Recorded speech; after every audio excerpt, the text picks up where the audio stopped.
Salut à tous. Alors certains sont au courant déjà puisque j'en ai parlé sur Instagram en story, mais je vais avoir ma propre pièce spécialement dédiée à YouTube et tout ce qui est en lien, hein, ça peut être aussi pour Instagram, etc. Pour cela, je vais entièrement devant vous rénover une pièce. Ça va se passer en plusieurs épisodes, mais j'ai trop hâte. C'est vraiment un projet qui me tient à cœur et on va faire ça ensemble. Je vais vous montrer toutes les étapes qu'il faut pour rénover une pièce et vous allez voir, ça va vous faciliter un petit peu la démarche puisque maintenant vous allez avoir une vision d'ensemble. Comme je vous le montre, cette pièce était un débarras, donc on y mettait tout et n'importe quoi à l'intérieur. On est au stade 0 de la déco, il faut tout refaire. Donc voilà, donc ça sera l'endroit où je filmerai. Voilà, il y a une belle poutre bleue que je vais peindre, ça c'est sûr. Elle était vraiment dans un sale état. Avec mes parents, à l'aide de mes parents, on a tout vidé, on a tout enlevé. C'est surtout eux qui l'ont fait, donc merci à eux.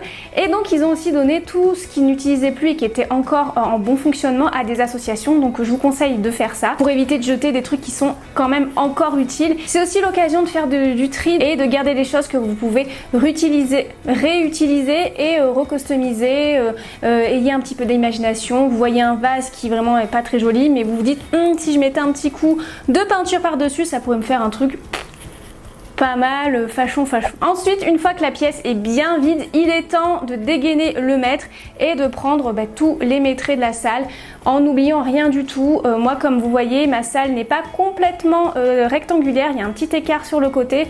Donc voilà, tous ces petits trucs comme ça, prenez-les en compte. J'ai aussi pris la mesure de l'ouverture qu'il y a à gauche dans cette salle-là. J'ai pris les mesures des portes. J'ai aussi pris la mesure du plan de travail et de l'évier. Donc ça vous permet de ne pas avoir de surprise et de pouvoir bien savoir quelle quantité de matériel il faut acheter en fonction du métrage de votre pièce. C'est super important, ça vous permet de faire des économies et de pas trop acheter. Donc une fois que j'ai pris toutes les mesures, j'ai reporté les mètres sur un logiciel en ligne qui est gratuit pour faire des plans en 3 dimensions. Vous en avez plein sur internet, vous tapez logiciel gratuit plan 3D et du coup ça vous donne vraiment une vision globale de votre pièce. Et si vous voulez acheter aussi des meubles, vous pouvez savoir si on peut facilement les encastrer, les placer, etc. Ça permet de pas faire d'erreur du tout et moi comme j'ai un problème avec les proportions, c'est indispensable et je vous conseille, même si vous êtes très fort et que vous avez une approche superbe du volume des choses, faites-le quand même. Une fois que ça a été terminé, je suis arrivée sur la pièce en 3D et j'ai rajouté mon plan de travail et aussi un rectangle pour symboliser l'évier. Et donc du coup ça m'a, grâce à ma mère, on a eu l'idée de coffrer l'évier parce que je trouve que c'est un élément qui est pas très esthétique, surtout là où on va voir le fond. Donc je me suis dit la meilleure façon de ne plus voir cet évier, c'est de le camoufler en faisant un coffrage. Et j'ai décidé de peindre les portes en noir pour donner un petit peu plus de contraste à la pièce. Oui, alors soit ça sera du noir mat, sinon du gris foncé mat.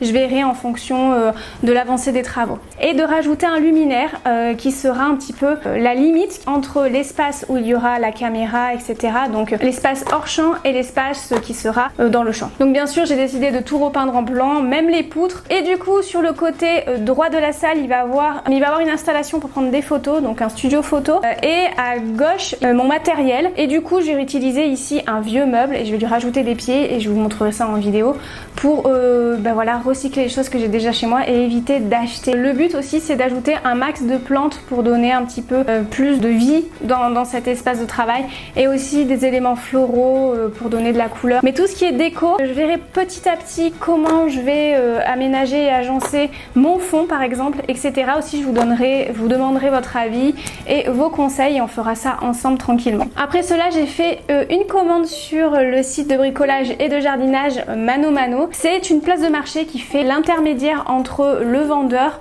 et le client. Donc c'est pour ça que vous avez beaucoup de références et qu'il y a énormément de vendeurs qui vont mettre des produits de différents styles et ce qui vous permet en fait de tout acheter en une seule commande. Ce que j'aime bien dans ce site, et ça je l'ai utilisé 2 fois il me semble, c'est que vous avez un onglet de chat avec vraiment quelqu'un derrière qui va vous aiguiller, vous conseiller si vous avez une problématique sur n'importe quel sujet, sur les travaux, sur la peinture, etc.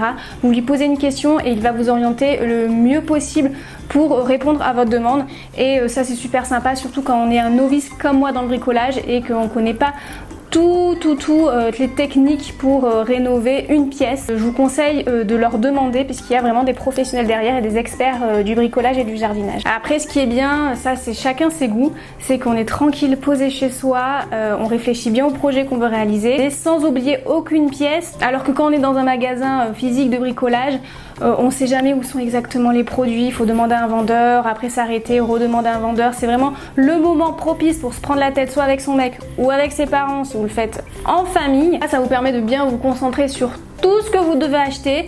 Vous le faites quand vous voulez, ou vous arrêtez, vous reprenez votre commande, etc. Voilà, il n'y a pas de souci.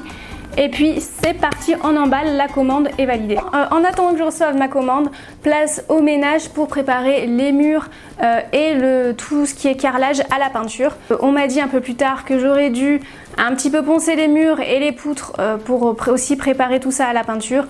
Mais je vous avoue qu'en premier temps j'ai dit je m'en fous, c'est pas grave, tant pis.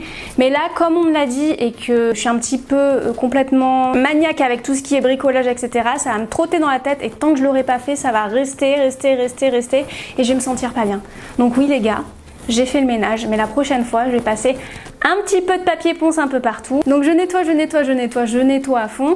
Et il y a un côté un petit peu satisfaisant, enfin je sais pas, moi je suis comme ça, quand c'est vraiment sale et qu'on passe derrière et qu'on nettoie et que c'est tout propre, ça fait du bien. Le ménage est terminé et on va pouvoir passer aux étapes suivantes, mais ça sera dans une prochaine vidéo. Voilà, j'espère que la vidéo sur la préparation de travaux, de rénovation vous ont plu. Si c'est le cas, n'hésitez pas à mettre un pouce vers le haut. J'espère aussi vous revoir dans les prochains épisodes, donc ça sera pas tout de suite. La semaine prochaine, il y aura un tuto, un do it yourself. N'hésitez pas aussi en commentaire à me dire toutes vos inspirations déco, celles que vous préférez. Je sais qu'on n'a pas forcément les mêmes goûts, mais en tout cas ça peut donner des idées, même des idées do it yourself de déco pour la prochaine fois. S'il y a une ou des images qui m'auront beaucoup plu, j'en parlerai dans la prochaine vidéo. Si vous voulez en voir plus, n'hésitez pas à me rejoindre sur les réseaux sociaux. Je mets le lien ici et en barre d'infos. Et pour voir les épisodes suivants, à vous abonner à ma chaîne. Allez, ciao ciao!